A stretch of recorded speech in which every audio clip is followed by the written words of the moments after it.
ప్రవర్తించాలి. వాడు వేదాంతి అయినప్పటికీ కూడా స్వధర్మాన్ని పరిత్యజించరాదు. ఇప్పుడు యుద్ధం చేయడం, కర్మలు చేయడం అనాత్మ విషయాలతోనే ముడిపడి ఉన్నది, దేహాదులతోనే. కానీ ఇది చేసి తీరాలి నువ్వు. ఎందుకంటే ఆత్మనిష్ట కుదరాలి అంటే ఈ కర్మ శరీరం లభించినందుకు దీనితో చేయవలసిన కర్మ చేయాలి. అంతేగాని కర్మను విడిచిపెట్టరాదు. ఇది కర్మ శరీరం. అప్పుడు ఏ కర్మ చేయాలి? నీ ఇష్టం వచ్చింది ఎంచుకుని నువ్వు చేయడానికి లేదు. నీకు శాస్త్రము విధించిన కర్మ ఒకటి ఉన్నది, ఆ శాస్త్రవిహిత కర్మ ఒకటి ఉన్నది. ఈ శాస్త్రవిహిత కర్మ దేవపితృలు మొదలైన వాళ్ళకి సంబంధించినటువంటి వైదిక కర్మలు ఒకవైపు, అదేవిధంగా లోక వ్యవహారంగా సంబంధించిన ధర్మకర్మలు కూడా శాస్త్రం విధించింది. కనుక పాలకుడు, ఇక్కడ క్షత్రియుడు అంటే ఒక జాతి విశేషణంగా మాత్రమే కాకుండా పాలకుడైన వాడు ధర్మం, ఇది తెలుసుకోవాల్సినది. ఒక్కొక్కప్పుడు కాల పరిణామంలో ఆ వర్ణం వాడికి ఆ వృత్తే లభించకపోవచ్చు, వృత్తులు మారచ్చు. కానీ శాస్త్రవిహిత కర్మ మాత్రం వర్ణాశ్రమాలను ఆధారం చేసుకుని ఉంటుంది. వాటిని పాటిస్తూనే తాను ఏ బాధ్యతను వహించాడో ఆ బాధ్యత కూడా న్యాయం చేయాలి. ఇది తెలుసుకోవాల్సిన ప్రధాన అంశం. అయితే పాలకుడైన వాడు ధర్మం తప్పితే అది లోకానికి ప్రమాదం కలిగిస్తుంది. అంతేగాని ఏదో మామూలుగా ధర్మం పాటించని చెప్పడం కాదు. ధర్మం తప్పితే ఎలాంటి ప్రమాదాలు కలుగుతాయో స్థితికారకుడైన నారాయణుడికి తెలుసు. కనుక అందుకు చెప్తున్నాడు ఆయన. మనం అనుకుంటూ ఉంటాం వింత వింత రోగాలు రావడానికి, ప్రకృతిలో ఉత్పాతాలు రావడానికి కారణం ఏమిటి అంటే, ఏదో క్రిమి వచ్చిందండి, లేదా మరేదో వైరస్ వచ్చిందండి, ఇలాంటివేవో మాట్లాడుతుంటాం. పంచభూతాలు అక్కడేదో ఇన్ని అకాల వర్షాలు రావడానికి కారణం ఏంటంటే అక్కడేదో మరో గుండం వచ్చిందండి, మరో పిండం వచ్చిందని చెప్తూ ఉంటాం. ఇక్కడ ఇవి ఒక కారణం వెళ్ళాం, ఇంకా వెనక్కి కారణానికి వెళ్ళమంటున్నాడు. ప్రకృతిలో వైపరీత్యాలు ఏర్పడడానికి కానీ, ఈ హఠాత్ రోగాలు రావడానికి కానీ కారణం ఏమిటి అంటే అధర్మమే కారణం. ఆ అధర్మంలో కూడా పాలకుల యొక్క ప్రజ్ఞాపరాధమే కారణం అన్నాడు. ఇది తెలుసుకోండి. ఇక్కడ బుద్ధి అపరాధం, దాన్ని నివర్తించడానికి ధర్మబద్ధమైన యుద్ధం చేయాలి. ఇది సత్యం. ఇది కానీ ప్రస్తుతం అనుకుంటున్న భౌతికమైన సైన్స్కి అందలేదని చెప్పి కొందరు అనుకుంటారేమో. కానీ వైద్యశాస్త్రం భౌతిక సైన్స్ అని అందరూ ఒప్పుకుంటారు కదా. ఈ వైద్యశాస్త్రంలో మనకి యుగాల క్రితమే అద్భుతమైన వైద్య విజ్ఞానం ఉంది, దాని పేరు ఆయుర్వేదం. అందులో చరకుడు చెప్తూ ఉన్నాడు, ఇది గ్రహించవలసిన అంశం ఇక్కడికి. చరకుడు ఏం చెప్తున్నాడంటే, అధర్మం వ్యాపిస్తే ప్రకృతి ఎలా క్షోభిస్తుంది, తద్వారా ఎలాంటి కృత్రిమ రోగాలు వస్తాయో చెప్పాడండి ఆయన. అంటే ఔషధాలు చెప్పడం, ప్రక్రియలు చెప్పడం, రోగ నిదానం చెప్పడం, ఇవన్నీ చేసినటువంటి వైద్యశాస్త్రకర్త అయినటువంటి శాస్త్రవేత్త అసలు కారణం చెప్పాడు. ఇలాంటి వైద్యులు భారతీయ సంస్కృతులు తప్ప ఇంకెక్కడ దొరకరు, తెలుసుకోండి. ఇక్కడ ఇప్పుడు రోగం వస్తే పైన పూత కాదు, లోపల ఉన్న దాన్ని తీయాలి. ఆ లోపల అంటే కారణానికి వెతికి దానికి చికిత్స చేయడం జరగాలి. ఎందుకంటే అధర్మపరాయణులైన పాలకులు ఉంటే ఎన్ని రకాల క్షోభలు వస్తాయో, ఆ క్షోభలు నివారింపబడాలంటే అధర్మ పనులను శిక్షించాలి.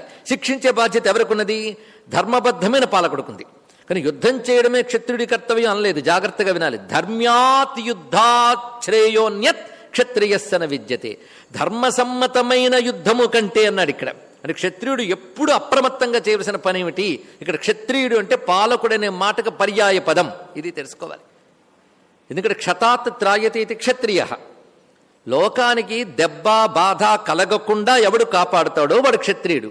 దీన్ని బట్టి పాలకుడు కర్తవ్యం ఏమిటి? తన చేత పాలింపబడేటటువంటి పాలకులకు కానీ, దేశానికి కానీ, దేశంలో ఉన్న ప్రకృతికి కానీ దెబ్బ తగలకుండా చూసుకోవాలి, వాడికి బాధ కలగకుండా చూసుకోవాలి. అంటే ముందు జాగ్రత్తగానే బాధ కలగకుండా చేయాలి. ఎన్ని జాగ్రత్తలు తీసుకున్నా బాధ కలిగితే ఆ బాధను తొలగించాలి. ఇది వాడి యొక్క కర్తవ్యం. అలాంటి బాధ కలిగించేదేది? అధర్మం. అధర్మాన్ని శిక్షించడానికి ధర్మ్యాత్ యుద్ధాత్. ఇక్కడ చరకుడు చెప్పిన మాటలు కొన్ని తెలుసుకోవాలి. ఎందుకంటే దీనికి ఎంత అవసరమో అంతే తెలుసుకుంటున్నాం. విషయాంతరాల్లోకి వెళుతున్నామని మాత్రం దయచేసి భావించవద్దు. ఎందుకంటే నేటి తరానికి మన ఋషులిచ్చిన విజ్ఞానం అర్థం కావాలి. అర్థమైతే చికిత్స అసలు తెలుస్తుందండి. ఆ చికిత్సకు ఏం చేయాలో మన తరాలు విస్మరించిన తర్వాత తరాలు గుర్తిస్తాయేమో అని ఒక ఆశ. వాయువాదీనాంచ యద్వైగుణ్యముత్పత్యతే తస్య మూలం అధర్మ. గొప్ప మాట చెప్పాడు. వాయువు మొదలైన వాటిలో కూడని మార్పు వచ్చింది అంటే దానికి మూలం అధర్మము. మన పొల్యూషన్ ఎందుకు వచ్చిందంటే పెట్రోలు వగేర వగేర చెప్తాం, దానికి మూలం కూడా అధర్మమే. తన్మూలం వా అసత్కర్మ పూర్వకృతం. అధర్మం అంటే మునుపు చెయ్యబడిన అసత్కర్మ. తయోర్యోని ప్రజ్ఞాపరాధయేవ. ఒక్కొక్క కారణం ఎలా చెప్తున్నాడు చూడండి. అధర్మం అంటే చేసిన అసత్కర్మ. అసత్కర్మ ఎందుకు చేస్తాట? అది ప్రజ్ఞాపరాధయేవ. ప్రజ్ఞాపరాధము అని ఒక టర్మ్ ఇచ్చాడండి ఇక్కడ మనకి చరకుడు. ప్రజ్ఞాపరాధం అంటే బుద్ధి చేసే తప్పు. ఆ బుద్ధి ఏంటి? పాలకుడిదే ప్రధానం. అందుకే పాలకుల బుద్ధులు వికటించడమే ప్రకృతి వైపరీత్యాలకి కారణము. ఈ వాక్యం గుర్తుపెట్టుకోండి చాలు. ఇక్కడ వికటించడం అంటే వాళ్ళకి అధికారం చేతిలో ఉంటుంది. ఇచ్చారు, ప్రజలు ఇచ్చారు, వాళ్ళకి ప్రాప్తించిందో, మొత్తానికి అధికారం చేతిలో ఉంది, ధనం చేతిలో ఉంది. అధికారం ధనం చేతిలో ఉండగానే భోగం లోభం పెరిగి వాటి కోసమని చెయ్యరాని పనులు చేస్తూ ఉంటారు. అంటే ఆ కాలంలో అనడానికి లేదు, ఆ స్వరూపం ఇప్పుడు మనకు కనబడుతుంది. ఇక్కడ అధికారం చేజిక్కించుకోగానే చేతిలో ఉన్న అక్రమధనం మరింత అక్రమధనాన్ని తెచ్చుకోవడం కోసం వినియోగిస్తూ చెయ్యరాని పనులు చేస్తున్న ప్రజ్ఞాపరాధులు పుట్టలు పుట్టలుగా ఉన్న కాలంలో ఉన్న మనం దీన్ని జాగ్రత్తగా అర్థం చేసుకోవాల్సింది. ఇక్కడ తద్యథ వాళ్ళ పాలకులు ఎక్కడెక్కడ ఉంటారంటే దేశ నగర నిగమ జనపద ప్రధానాః ధర్మముత్క్రమ్య అధర్మేణ ప్రజాం వర్ధయంతి. వాళ్ళు దేశ పాలకులు. ఎప్పుడు మొత్తం కలిపిన దేశానికి ఒక నీతి పాలకుడు ఉండొచ్చుగాక, కానీ ఎక్కడెక్కడ విభాగాలుగా ఉన్నటువంటి దేశ భాగాలు ఏవైతున్నాయో అక్కడ అక్రమ పరులు అవినీతి పరులు ఉంటే అది ప్రమాదకరమే. ఇది తెలుసుకోవాలి. అందుకే దేశ నగర నిగమ, నిగమ అనేటువంటి మాటకి కొన్ని గ్రామాల సముదాయాన్ని నిగమము అంటారు. ఇక్కడ అర్థం అది. దేశము, నగరము, నిగమము, జనపదములు. జనపదము అంటే పల్లెలు. వీటికి ఎవరు ప్రధానులుగా ఉంటారో, ప్రధానులుగా అంటే నాయకులుగా ఉంటారో వారు ధర్మం ఉత్క్రమ్య, ధర్మాన్ని దాటివేసి అధర్మేణ ప్రజాం వర్తయంతి. వాళ్ళు అధర్మపరులకు మాత్రమే కాకుండా ప్రజలను అధర్మపరులుగా చేస్తారు. వాళ్ళని ఆశ్రయించుకున్న అధికారులు కూడా అధర్మపరాయణులు అవుతారు. అందుకు ఒక్క అవినీతి పరుడు పాలకుడు కాగానే వెంటనే పొలోమని వాడు గుంపంతా బయలుదేరి అధికారులుగాను ఉపనాయకులుగాను తయారయ్యి దేశాలని రాష్ట్రాన్ని పీల్చుకు తినడం, చెయ్యకూడని అక్రమాలు చేయడం. ఇది అక్రమమని ఎవడైనా ఎత్తి చూపిస్తే వాడిని అక్రమంగా కేసులు ఇరికించడం, బాధపెట్టడం మనం చూస్తూనే ఉన్నాం. ఎప్పుడు గురించి రాశాడా చరకుడు అనిపిస్తుంది. 2,500 సంవత్సరాల క్రితం చరకుడు రాసిన మాట ఎలా కనబడుతుందో ఆలోచించండి. దీన్ని బట్టి భగవద్గీత ఏదో వృద్ధులు పలవించేటటువంటి పాటలు కావు, జనాల్ని మేల్కొలిపేటటువంటి శ్రీకృష్ణ పాంచజన్య శంఖారావు అని మరొకసారి చూస్తాం.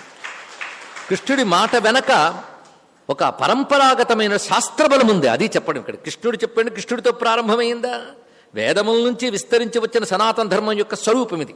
ఎందుకంటే ఇతరుల వల్ల మనకి అడ్మినిస్ట్రేషను, ఎకనామిక్స్ తెలిసే భ్రాంతిలో ఉన్నటువంటి నేటి భారత యువత తెలుసుకోవాలి.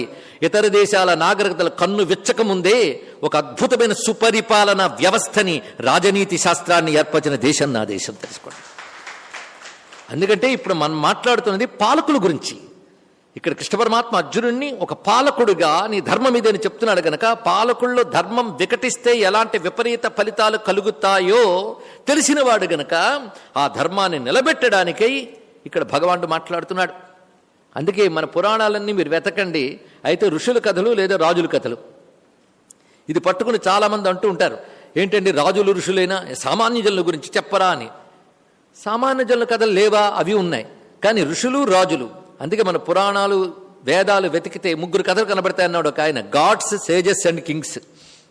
దేవతలు, ఋషులు, పాలకులు. ఏంటంటే వీళ్ళ గురించి చెప్పారంటే ఋషులు మేధాశక్తి, పాలకులు పాలనాశక్తి. కానీ మేధాశక్తిని పాలనలో ద్వారా ప్రపంచంలో వర్తింపజేసేవాడు పాలకుడు ఇక్కడ.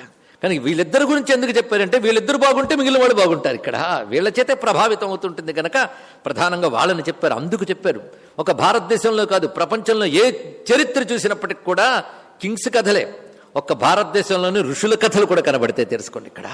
కానీ పాలకులను శాసించే ఋషి శక్తి, జ్ఞానశక్తి ఉంటుంది. వాళ్ళు నిలదీస్తారు పాలకుణ్ణి. వేనరాజు తప్పుదారి పట్టితే వాడిని పూర్తి చేసినటువంటి ఋషుల కథ మర్చిపోవద్దు. ఇక్కడ పాలకులను కూడా నిలదీసే శక్తి ఋషులకి, జ్ఞానులకు ఉంటుంది. అది తెలుసుకోవాల్సింది. ఆ ఋషులు ఏర్పరిచిన ధర్మాన్నే ప్రజాక్షేమం కోసం పాలకుడు వ్యవహరింపజేస్తాడు. అందుకే పాలకుడు ధర్మం తప్పితే ఇలా జరుగుతుందట.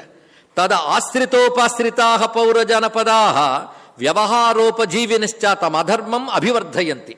పాలకుడు అధర్మపరుడైతే వాడిని ఆశ్రయించుకున్న వాళ్ళని ఆశ్రయించుకున్న వాళ్ళు కూడా అధర్మాన్ని వర్ధిల్లజేస్తారు.